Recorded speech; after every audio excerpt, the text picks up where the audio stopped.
जय हिंद दोस्तों।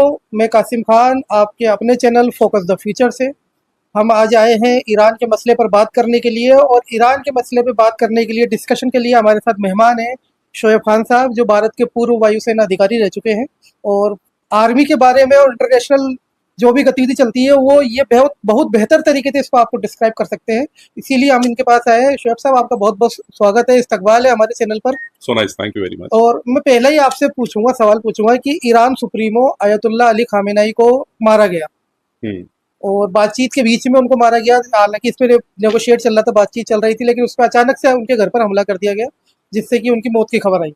हम्म। अब इस घटना से किसको फायदा और किसको नुकसान है? हाँ, सेंट्रल एशिया के ऊपर हम्म, अमेरिका और इजराइल मिलके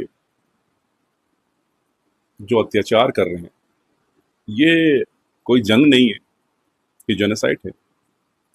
आपने देखा होगा वेनेजुएला के प्रेसिडेंट को उठा लिया इन्होंने। जी। तो ये तो दादागिरी है।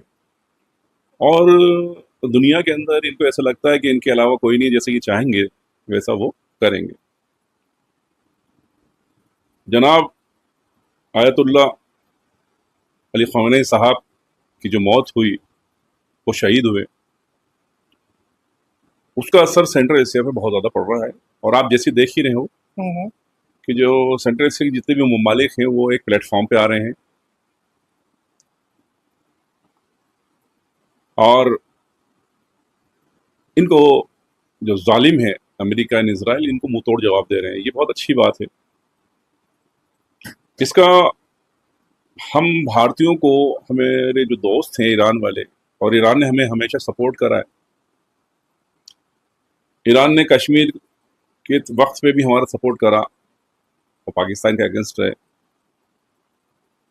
हमारी हुकूमत को ये चाहिए कि वो बयान जारी करे। हमारा ख्याल है कि हम ईरान के साथ हैं, क्योंकि हमेशा ईरान हमारे साथ रहा है और उसी से हमारा बहुत कुछ व्यापार भी नहीं, जब होता है। से आयतुल्ला अली खामेनेई पर हमला हुआ है, उनको शहादत मिली है, तब से लेकर कई लोग ये सवाल उठा रहे हैं कि हमारे प्रधानमंत्री का अभी तक इस पे कोई रिएक्शन नहीं आया। हालांकि ईरान हमारा 100 साल से पुराना दोस्त रह चुका है।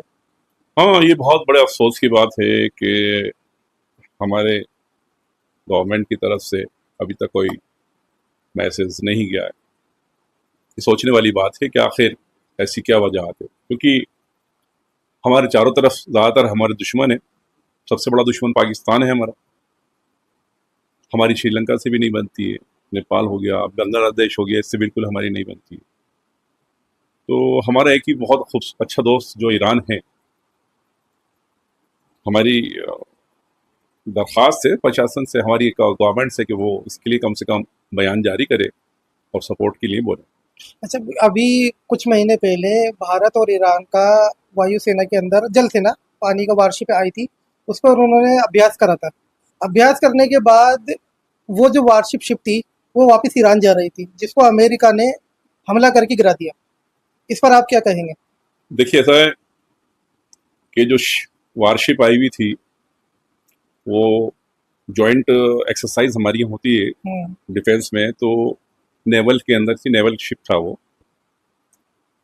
चुनांचे उसको वापस जाना था, तो वो यहाँ से उसने रुखसत ही ली और उसको श्रीलंका के थोड़े पास में ही टारगेट किया गया सबमरीन के जरिए, अमेरिकन सबमरीन। तो ये तो वार है, जहाँ पे आप ये देख रहे हैं कि वार हो रहा है, तो वो कहीं पे भी हो तो वो लोग करेंगे।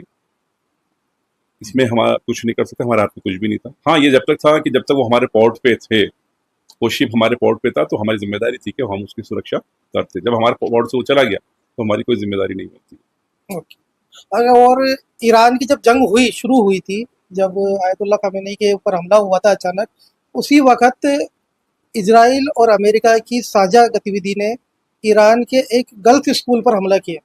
उसमें 160 के तकरीबन छात्राएं मारी गई। क्या ये सही था? देखिए, ऐसा है कि आपको मैंने पहले ही बताया कि आप तो 160 बच्चों की, स्कूल के बच्चों की बात कर रहे हैं। गाजा के अंदर इसराइल इतने सालों से जेनोसाइड कर रहा है, क्या वो आपको नहीं दिख रहा? तो इनसे उम्मीद क्या कर सकते हैं? ये लोग बाई हुक बाई क्रूक बच्चों पे, आम पब्लिक पे हमला करते हैं, इनको मारते हैं, जिससे कि गवर्नमेंट झुक जाए। गवर्नमेंट झुक भी जाती है, मगर इन्होंने सुप्रीम लीडर आयतुल्लाह खुमैनी साहब को जो शहीद किया, उससे ईरान के लोग पगला चुके हैं और वो शहादत देने को तैयार हैं। अब उनसे लड़ना, जो लोग अपनी जान को हथेली पे लेके चले, तो ये समझ लीजिए कि उनसे लड़ना काफी कठिन है। नहीं, इस पर भारत को क्या रुख अपनाना चाहिए इस जंग को लेकर, क्योंकि ये जंग वर्ल्ड वॉर में तब्दील होती हुई नजर आ रही है। देखिए, हिंदुस्तान जो है अपनी जानिब से अपनी जगह पे ठीक है, और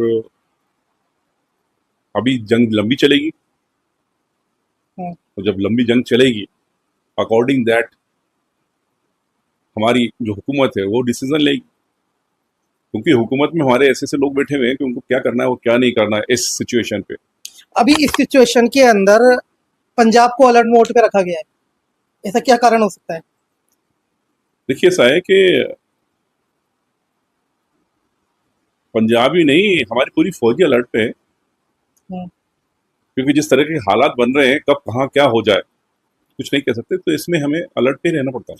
अमेरिका के रक्षा मंत्री थे, शायद मंत्री हैं, उन्होंने कल एक बयान जारी करा है प्रेस कॉन्फ्रेंस में, और उस पर उन्होंने ये कहा है किसी भी इस्लामिक कंट्री के पास परमाणु बम होना गलत बात है।